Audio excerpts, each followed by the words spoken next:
parte número 5 y vamos a tratar un tema bastante escabroso, un tema bastante enigmático, que es acerca de la muerte y la resurrección del anticristo. Muy bien. ¿Cuál será la primera cosa o el primer objetivo que va a intentar Satanás buscar en tiempo de la tribulación? Bueno, pues sabemos claramente que el tiempo de la tribulación va a comenzar cuando el anticristo se siente con el gobierno de Israel a firmar un tratado por 7 años. Y desde luego que este personaje que se siente a firmar este tratado con el pueblo de Israel, pues tiene que ser un hombre que tenga poder sobre los musulmanes, o sea, sobre el mundo islámico, porque pues, ¿quién podría detener a que los musulmanes no volvieran a atacar a Israel más que este personaje llamado el anticristo? Por lo tanto, hemos visto ya en los estudios anteriores que el anticristo tiene que ser forzosamente de la religión del Islam al principio. No significa que él vaya a creer en eso, pero él va a salir de ahí porque la teología del Islam dice que va a venir un descendiente de Mahoma, que le llaman el 12º imán, y que este hombre le pusieron el nombre, el título más bien del Mahdi, M-A-D-H-I latina, Mahdi, que significa el ungido o el dirigente o el líder. Entonces el mundo islámico está esperando que haga la aparición este hombre porque ellos creen que cuando él aparezca va a hacer una revolución islámica en el Medio Oriente y a continuación el mundo. Entonces, cuando el anticristo aparezca, para ellos va a ser el Mahdi. Para nosotros, ese Mahdi que el mundo islámico está esperando, para nosotros será el anticristo. Entonces, el anticristo va a buscar desde luego, ¿verdad?, una persona, o más bien Satanás, que sea el objeto o el instrumento para que lo pueda usar como un títere. Entonces va a buscar a una persona, ¿verdad?, un ser humano llamado el anticristo, el cual será la semilla de la serpiente. Desde Génesis 3:15 va a ser el hombre de pecado, de acuerdo a 2 de Tesalonicenses capítulo 2 versículo 4, y el cual también cuando aparezca, él va realmente a desarrollar una ola de maldad inimaginable porque la iglesia ya no estará en el mundo. O sea, el poder que la iglesia ejerce en el mundo es como Jesucristo dijo, somos la sal de la tierra. Y la sal pues no impide la putrefacción, pero impide, ¿verdad?, que continúe la descomposición. Así que esta es más o menos la situación o la representación que Jesucristo hizo de nosotros como iglesia. Mientras la iglesia está en el mundo, estamos de alguna manera impidiendo que la maldad se desborde como podría desbordarse. Muy bien. En el pináculo de su poder, el anticristo, sabemos, se va a exaltar como Dios y va a realmente a formar la mentira y el engaño más grande que el mundo creerá. En la segunda carta a los tesalonicenses, capítulo 2, versículo 8 en adelante, dice así: entonces se manifestará aquel inicuo. La palabra inicuo en el griego es la palabra anomos, o sea, el que está en contra de la ley o de la autoridad de Dios. Se va a manifestar aquel rebelde, podríamos también usar este adjetivo, a quien el Señor matará con el espíritu de su boca y destruirá con el resplandor de su venida. Inicuo cuyo advenimiento. Aquí vemos ya claramente que el anticristo va a ser un personaje, va a ser un ser humano, no va a ser una computadora, no va a ser una máquina, no es un imperio ni tampoco las Naciones Unidas. Va a ser un ser humano de carne y hueso como tú y como yo. ¿Cómo lo sabemos? Porque en Apocalipsis 20 dice la Biblia que Cristo los lanzará al anticristo y al falso profeta al lago de fuego. Esto no se puede lanzar al lago de fuego, ni a una máquina, ni a un robot tampoco, ¿verdad? Entonces, este inicuo o este rebelde que es el anticristo va a venir con el advenimiento de Satanás. O sea, Satanás le va a proporcionar al anticristo todo su poder y toda su autoridad. Esto lo encontramos en Apocalipsis capítulo 13, versículo 2. Y la bestia, que era semejante a un leopardo, y sus pies como de oso, y su boca como de león, y el dragón le dio el poder y su trono y su grande autoridad. O sea, todos los poderes, todas las manifestaciones que el anticristo va a manifestar, va a representar, no serán propias. Él estará poseído completamente por un principado satánico, que dice Apocalipsis 11, 7 y 8, un principado que va a subir del abismo, o sea, un ángel caído que ocupó alguno de los liderazgos de imperios del pasado, que está actualmente prisionero en el abismo. Cuando el anticristo surja al escenario mundial, este principado satánico saldrá del abismo a poseer al anticristo. También vemos nosotros claramente que será al inicio de la tribulación, o sea, al inicio de los 3 años primeros y medio, que va a ser una alianza, el anticristo, tóxica, con un sistema religioso. Y esto lo encontramos en Apocalipsis capítulo 17, donde se retrata a una mujer ramera montada sobre una bestia. Sabemos claramente que la bestia es el anticristo y la mujer ramera que está arriba implica como un jinete arriba de un caballo dominando al caballo. El que tiene las riendas es el que controla al animal. Entonces, cuando la Biblia nos habla que una mujer se le conoce como la ramera porque va a ser un sistema religioso apóstata, está arriba del anticristo montándolo, implica que lo está dominando. Esto es muy importante porque los primeros 3 años y medio de la tribulación, el anticristo no va a tener el poder, lo va a tener un sistema religioso que está retratado, representado, simbolizado en Apocalipsis capítulo 17, que se le llama el sistema religioso o la Babilonia, la gran ramera, la madre de las abominaciones de toda la tierra. Entonces aquí vemos claramente en Apocalipsis capítulo 17 que esta alianza tóxica entre el sistema religioso y el sistema político es tóxico, ¿verdad? Porque es por pura conveniencia. Podemos poner el ejemplo que esto ha sucedido políticamente entre China actualmente y Rusia. Cuando Rusia trató de impedir que entrara a Ucrania a convertirse en una miembro de la OTAN, y cuando amenazó la OTAN en poner armas en Ucrania para invadir Rusia, pues Putin, ¿verdad?, inmediatamente hizo una alianza tóxica con China. Y sabemos que todas las alianzas que todas las naciones hagan a través de la historia son por intereses políticos e intereses económicos. Entonces Putin le dijo a Xi Jinping, el presidente de China, ayúdame y yo te voy a ayudar con armamento nuclear y tú ayúdame con soldados. Porque China, pues sabemos que tiene un ejército de aproximadamente 200 millones de soldados. Entonces, estas son las alianzas tóxicas, cuando son matrimonios por conveniencia, ya sea político, ya sea económico o militar. Entonces, esta alianza tóxica entre el anticristo y el sistema religioso va a durar 3 años y medio, porque a los 3 años y medio el anticristo va a volverse contra el sistema religioso que le ayudó por su influencia y por su popularidad, y dice la Biblia que su gobierno del anticristo, que estará formado por 10 naciones, 5 el oriente y 5 el occidente, van a quemar este sistema religioso.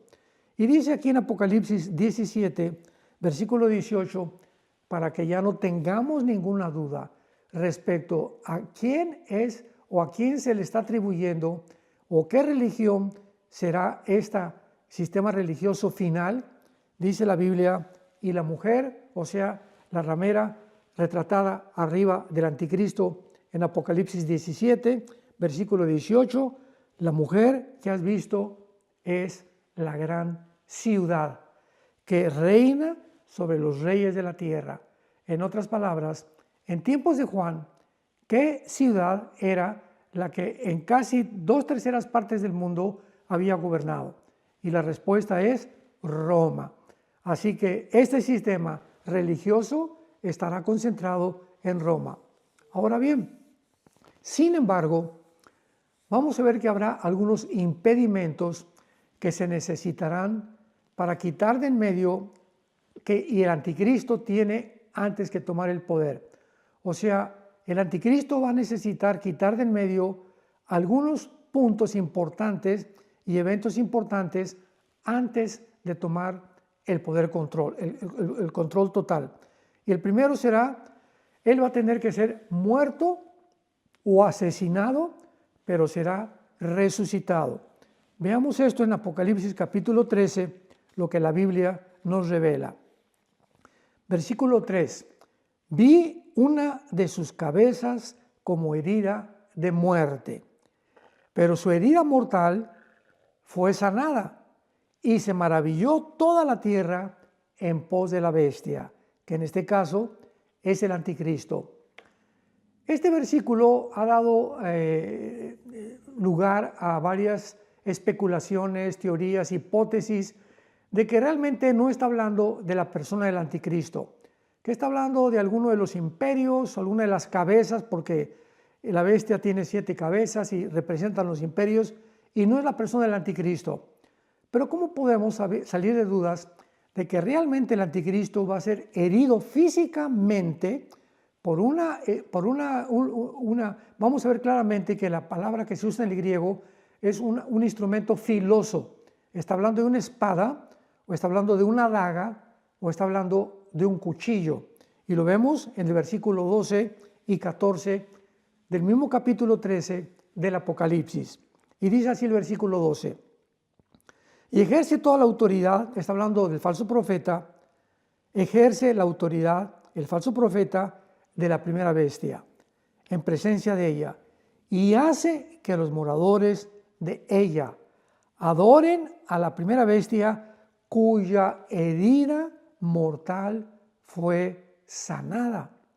Y el versículo 14 lo reenfatiza, y engaña a los moradores de la tierra con las señales que se le ha permitido hacer en presencia de la bestia, mandando a los moradores de la tierra que le hagan imagen a la bestia que tiene la herida de espada y vivió.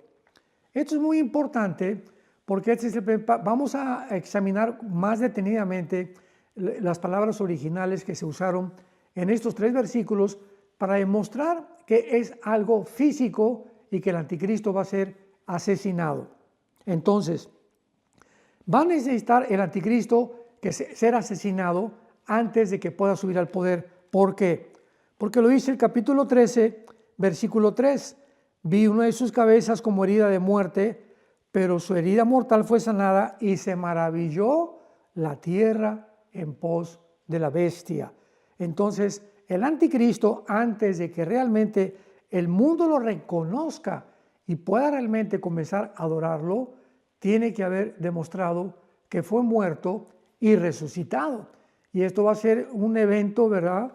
Porque vamos a ver claramente cómo es posible que Satanás pueda tener el poder de hacer un milagro como este, de levantar un muerto, de sanar un enfermo, de hacer cosas que desaparezcan, de transformar la materia inerte y energetizarla en algo real, vivo, como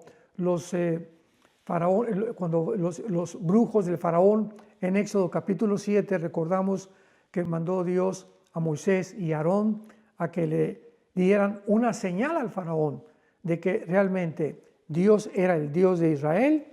Pues aventó la vara Moisés en el suelo, y ¿qué sucedió? Se convirtió en una serpiente, pero los brujos del faraón repitieron el mismo milagro. ¿De qué nos habla esto? Que realmente no conocemos lo que es el poder de Satanás. Satanás es un querubín caído con poderes extraordinarios, sobrenaturales, que tiene el poder de energetizar la materia. Como en este caso una vara, ¿verdad? Pues no tiene vida, no tiene células como un ser vivo, pero lo convirtieron los brujos en un reptil, igual que el milagro de Moisés. La única diferencia fue que la vara de Moisés se tragó a la culebra que los brujos tuvieron, dándonos a entender que el poder de Dios es mucho más grande que el poder de Satanás. Muy bien. En segundo lugar, para que el anticristo pueda realmente tomar el poder, se va a necesitar quitar de en medio, tendrá que terminar y quitar a todas las religiones que le hagan competencia. Estamos hablando del judaísmo, del islam, del cristianismo, del hinduismo, etcétera, etcétera. Porque los primeros 3 años y medio de la tribulación, de la semana 70 de Daniel, el Vaticano, que es el sistema religioso que está en Roma, va a ser una alianza tóxica con el anticristo, y el anticristo va de alguna manera a someterse a este poder religioso que también es político, de alguna manera por la influencia tan poderosa que va a tener el Vaticano. Así que tengamos cuidado de estar atentos a lo que va a pasar en el Vaticano por el poder impresionante que va a recobrar sobre las naciones y sobre los políticos. Pero después de los 3 años y medio, el anticristo va a decir, se acabaron las religiones. Aquí el único que canta va a ser yo, el gallo giro, como decimos en México. Entonces el anticristo va a hacer a un lado a todas las religiones y él va a imponer su propia religión.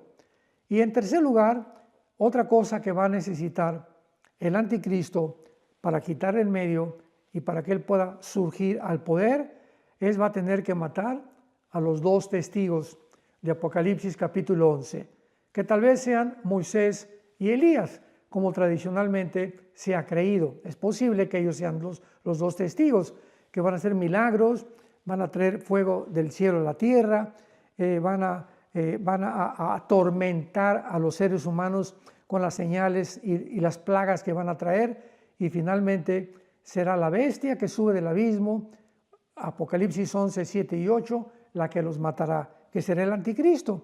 Entonces, cuando ya el anticristo pueda demostrar al mundo que tiene poder sobre la vida, que ya las religiones no van a existir y que él va a matar a los 2 únicos últimos opositores, que son los 2 testigos, el anticristo toma el poder.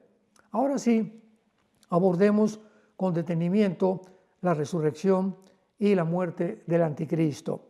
Dice Apocalipsis capítulo 13, versículo 2, la bestia que era semejante a un leopardo, sus pies como de oso, su boca como de león, el dragón le dio poder, su trono y gran autoridad. Y su herida mortal fue sanada, versículo 3, y se maravilló la tierra en pos de la bestia. Vendrá el tiempo entonces cuando el anticristo reciba una herida de muerte. Sin embargo, esta herida, como hemos visto ya, ¿verdad?, mortal, va a ser sanada. Es claro que esto hará que el mundo pues quede maravillado, ¿verdad?, por su aparente resurrección, por lo que el mundo lo va a comenzar a adorar. Ahora, muy bien, dice la Biblia que pues es lógico que la tierra se va a maravillar a través de la bestia, porque todas estas señales además y prodigios mentirosos abundarán en el mundo, pero la atención estará centrada sobre el personaje del anticristo, porque esta persona será superior a todas las demás. Muy bien, veamos ahora a continuación de la forma como el anticristo va a ser muerto. El hecho de que el anticristo resucite ha parecido ir en contra de algunas declaraciones de Jesús, de que Él es el único poseedor de este poder. O sea, Jesucristo dijo en Juan 11, yo soy la resurrección y la vida. O sea, la vida está en poder de Él.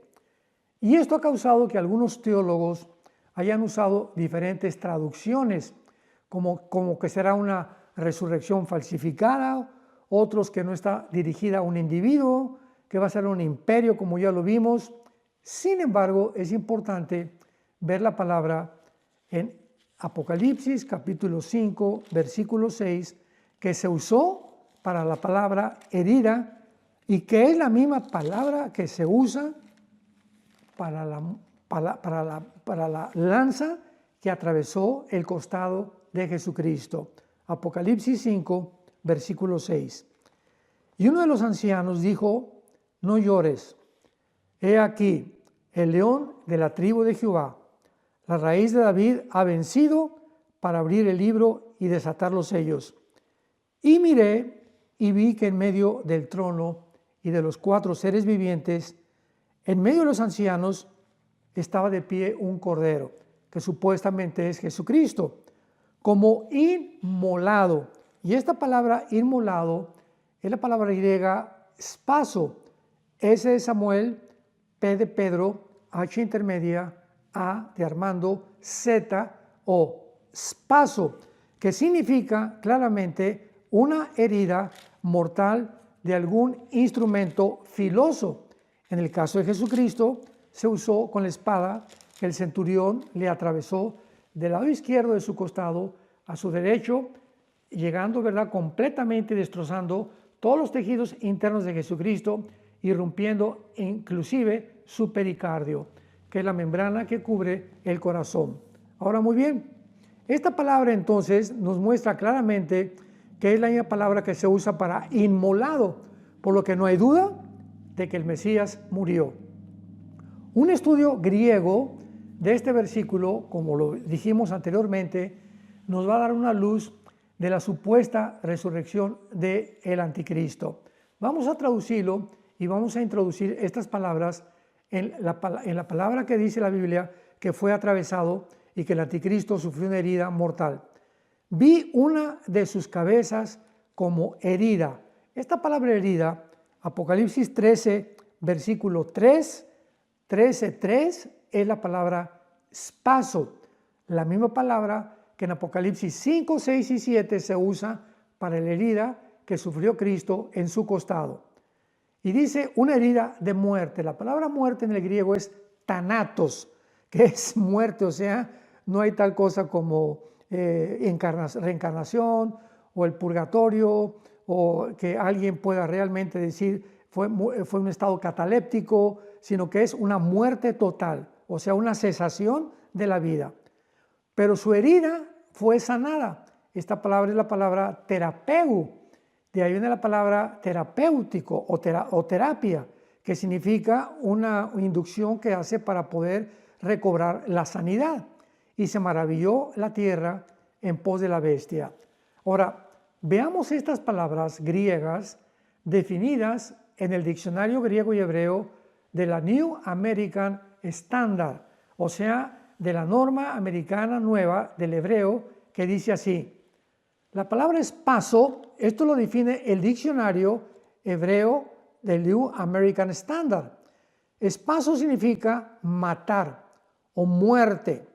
Thanatos significa muerte, peligro de muerte o pestilencia fatal.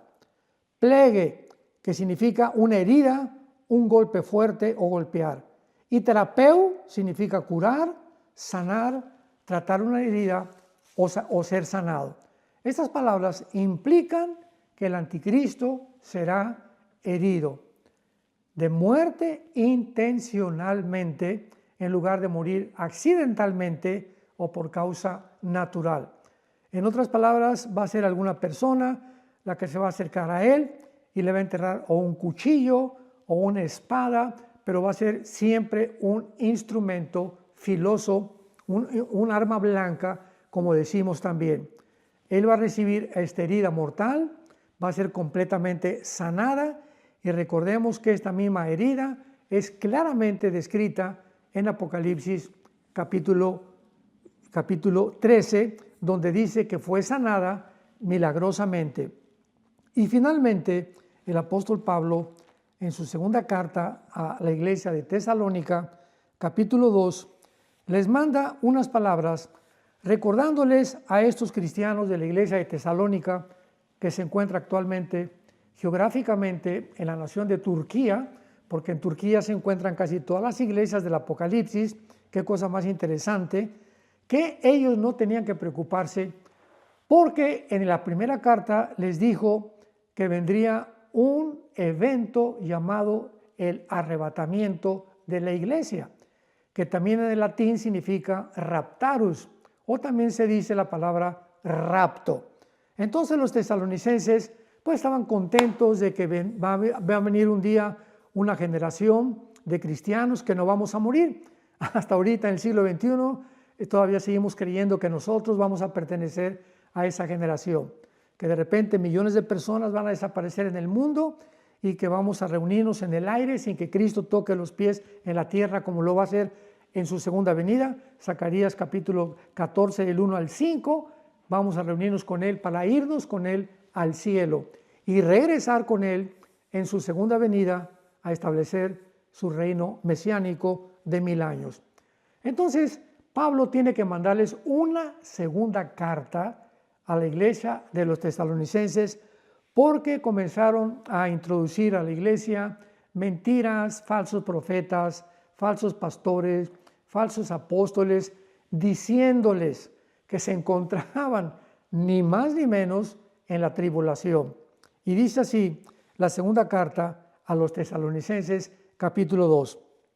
Leamos con mucho cuidado porque es muy importante lo que vamos a revelar. Pero con respecto a la venida de nuestro Señor Jesucristo y nuestra reunión con Él, les rogamos, hermanos, aquí está hablando del arrebatamiento de la iglesia. Respecto a nuestra reunión con Él, hermanos, les decimos que no se dejen mover fácilmente de vuestra manera de pensar, ni se conturben ni por espíritu, ni por palabra, ni por carta, como si fuera nuestra, en el sentido de que el día del Señor está cerca. En otras palabras, el día del Señor es un término que se usa en el Nuevo Testamento para describir los últimos 7 años de la semana 70 de Daniel o la gran tribulación. Entonces alguien comenzó a mandarles cartas diciéndoles que ya estaba la gran tribulación en el mundo. Y Pablo manda esta carta para decirles que no ha venido la tribulación y les demuestra de qué manera estaban equivocados. Dice el versículo 3, nadie los engañe en ninguna manera, porque no vendrá sin que antes venga la apostasía y se manifieste el hombre de pecado, el hijo de perdición. O sea, antes de los 7 años de la tribulación, ¿qué tiene que suceder? Pues tiene que aparecer el anticristo, porque el anticristo inicia la tribulación firmando el tratado de paz por 7 años, como lo hemos visto. Y dice a continuación, y se manifieste la apostasía, o sea, antes de que inicie la tribulación, vendrá un gran apartamiento de la fe del cristianismo, ¿verdad? Lo hemos visto de qué forma el catolicismo en los últimos 2 años ha pervertido completamente la Biblia. Roma se ha atribuido el derecho y se ha adjudicado el título de que fuera de Roma no hay salvación, cuando la salvación no está en una iglesia, no está en una denominación, no está en una organización, está en una persona que se llama Jesús. En fin, ¿verdad? Ha habido barbaridad de cosas, herejías. Roma también impuso el celibato sacerdotal, que una persona para servir a Dios no tiene que casarse, cuando la Biblia manda. El apóstol Pablo a Timoteo en su segunda carta le dice, y en la primera carta, que los obispos tienen que ser casados. Entonces, ¿de dónde sacaron ese mito, verdad? Esa tontería, ese disparate de que no deben de casarse para servir a Dios. Bueno, esta es la apostasía en la que se encuentra y hay una desviación grandísima cada vez del cristianismo. Y dice más adelante el apóstol Pablo que este hombre de pecado, que este hijo de perdición, que ese no es el Papa, ¿verdad? Ese es el anticristo, se opone y se levanta contra todo lo que se llama Dios o es objeto de culto, tanto que se sienta en el templo de Dios como Dios, haciéndose pasar como Dios. El hecho que se mencione que el anticristo se va a sentar en un templo nos confirma la doctrina de que el tercer templo judío tiene que ser levantado. Y ahorita existe, ¿verdad?, un movimiento muy grande en Israel para que ya los judíos ortodoxos ya están tratando de buscar el lugar adecuado para poder levantar el templo que está ocupado ahorita por la mezquita de Omar o la cúpula de la roca. Y entonces pues va a tener que pasar un milagro, un terremoto, algo va a suceder para que los judíos puedan levantar ahí su templo profetizado en la Biblia. Entonces el anticristo va a entrar, cuando levanten ese templo, va a entrar en ese templo a la mitad de la semana y lo va a profanar matando a un puerco, que es un animal inmundo en el Antiguo Testamento, y blasfemando en contra de Dios. Y dice el versículo 5, que no se acuerdan cuando yo a ustedes les contaba esto, y ahora ustedes saben lo que lo detiene. O sea, hay un poder invisible, espiritual, deteniendo al anticristo, que no se manifieste todavía. Y dice, a fin de que a su debido tiempo sea manifestado. Pero ya está en acción el misterio de la iniquidad. Solo que hay quien al presente lo detiene. ¿Quién es el que está deteniendo ahorita que no se desborde la maldad, como se va a desbordar cuando haga su aparición el anticristo y la iglesia ya no está en el mundo? Bueno, sabemos que es la presencia del Espíritu Santo en la iglesia la que está impidiendo, como la sal de la tierra, como la luz del mundo, que la maldad se desborde como podría desbordarse. Así que cuando venga el arrebatamiento de la iglesia, vendrá un desbordamiento, verá como un dique, como una presa que se rompe y se viene como un tsunami de maldad en el mundo entero. Los demonios van a subir del abismo, los ángeles caídos se van a manifestar físicamente, un principado satánico va a poseer al anticristo y Satanás será su última fiesta que tendrá antes de que venga Cristo y lo destruya. Así que pues en esta serie de dónde saldrá el anticristo, que ya hemos visto anteriormente, el territorio geográfico de donde saldrá, que será el Medio Oriente, específicamente del área de Siria y de Irak, de ahí saldrá el anticristo. Estamos viendo ahora a continuación, desarrollando este tema con más detalles y mucho más ampliamente. Pero vamos pues en este momento a darle gracias a Dios para que si tú no tienes a Jesús en tu corazón, lo invites como tu Salvador. Antes de que venga este mare magnum, esta marea alta que va a arrasar con el mundo con tanta maldad que muy pocos se salvarán. Puedes inclinar tu rostro y decirle: Señor, te pido perdón por mis pecados. Te doy gracias de haber muerto por mí en la cruz, que a los 3 días fuiste resucitado, y te pido que, como creo que vives, que entres a mi corazón como mi Señor y como mi Salvador. Porque te lo pido y te doy las gracias en el nombre de Jesús. Amén. Que Dios los bendiga y nos veremos próximamente para la 6ª parte de esta serie.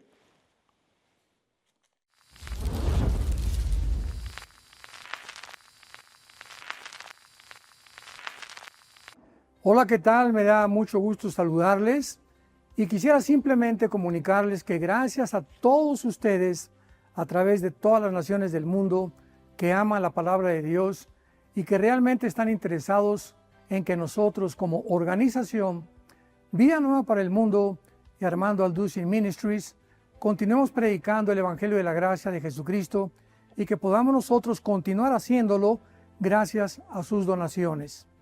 Este año cumplimos 46 años de ministerio, 46 años donde hemos predicado, hemos enseñado, hemos tenido seminarios y de diferentes formas de estudios bíblicos alrededor del mundo y hemos pensado y considerado de una forma fiel el Evangelio de la sana doctrina de Jesucristo.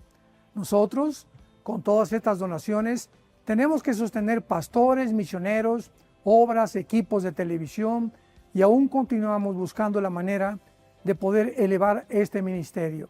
Hasta este momento quiero que ustedes estén enterados que no tenemos una sola propiedad como organización y así hemos trabajado durante 46 años porque le damos la importancia a la evangelización, a las misiones y también a los hombres de Dios para levantar más pastores. Le damos las gracias y que pueda Dios con su gracia tocar sus corazones y que puedan ustedes invertir en un terreno donde es fructífero, porque creemos que ha producido bastante buen fruto para la gloria de Dios.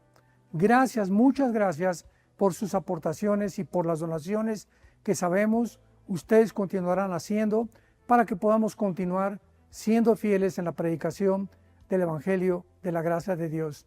Que Dios les bendiga.